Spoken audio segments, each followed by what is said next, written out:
Welcome to my channel the proper guidance. আমি Pamela ma'am আজকে তোমাদের কাছে নিয়ে এসেছি ক্লাস 10 কোষে দেখি 15.2 এর পেজ নাম্বার 218 এর কোয়েশ্চেন নাম্বার 1। আচ্ছা, এই এক্সারসাইজটা করার আগে এই এক্সারসাইজ যে উপপাদ্যের উপর রিলেটেড উপপাদ্য 41 আর 42 সেটা তোমরা একটু দেখে নিও, তারপর এক্সারসাইজটা দেখতে থেকো, তাহলে বুঝতে সুবিধা হবে। দেখো কোয়েশ্চেন নাম্বার 1 ভেরি ইজি। কি বলেছে না, 16 সেন্টিমিটার ব্যাস বিশিষ্ট একটি বৃত্তের কেন্দ্র থেকে 17 সেন্টিমিটার দূরে অবস্থিত বহিস্থ একটি বিন্দু থেকে অঙ্কিত বৃত্তের স্পর্শকের দৈর্ঘ্য কত? ফার্স্ট পয়েন্ট, বৃত্তের কেন্দ্র, ব্যাস কত? 16 সেন্টিমিটার, তাহলে ব্যাসার্ধ কত? 8 সেন্টিমিটার। ক্লিয়ার? বহিস্থ একটা বিন্দু আছে, সেটা হচ্ছে পি। সেই বহিস্থ বিন্দু আর কেন্দ্রবিন্দু তাদের মাঝের দূরত্ব কত? 17 সেন্টিমিটার। কেন্দ্র থেকে 17 সেন্টিমিটার দূরে বহিস্থ বিন্দু রয়েছে। তারপরে কি করা হয়েছে? এই বহিস্থ বিন্দু থেকে বৃত্তের একটা স্পর্শক অঙ্কন করা হয়েছে, যেটা নাকি বৃত্তটাকে আমি ধরে নিলাম এই বিন্দুতে স্পর্শ করেছে। আমরা কি বার করব? এই পি এর দৈর্ঘ্যটা আমরা বার করব।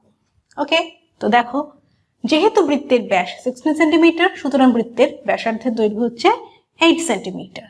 তার ওপি কত? ওপি হচ্ছে 17 সেন্টিমিটার। আবার ও এ লম্ব পি এ। কারণ কি?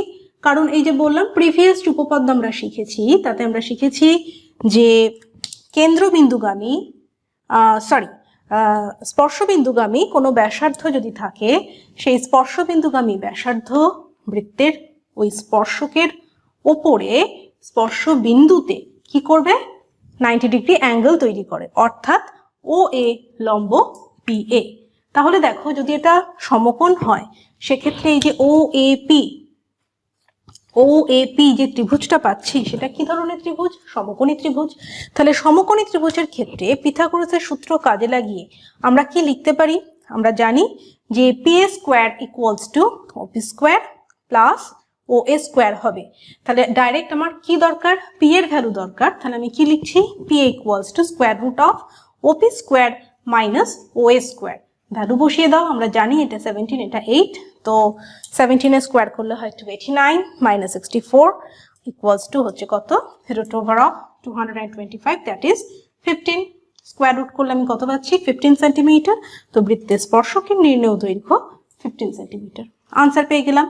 এই চ্যাপ্টারের বেশিরভাগ অঙ্কই এর ওপর বেস করেই রয়েছে, তো এটা ভীষণ ইজি, তোমরা একটু দেখে নাও। আজকের জন্য ক্লাস এইটুকুই। নেক্সট ডে আমরা নেক্সট কোনো কোয়েশ্চেন নিয়ে আলোচনা করব। ওকে, থ্যাংক ইউ ফর ওয়াচিং।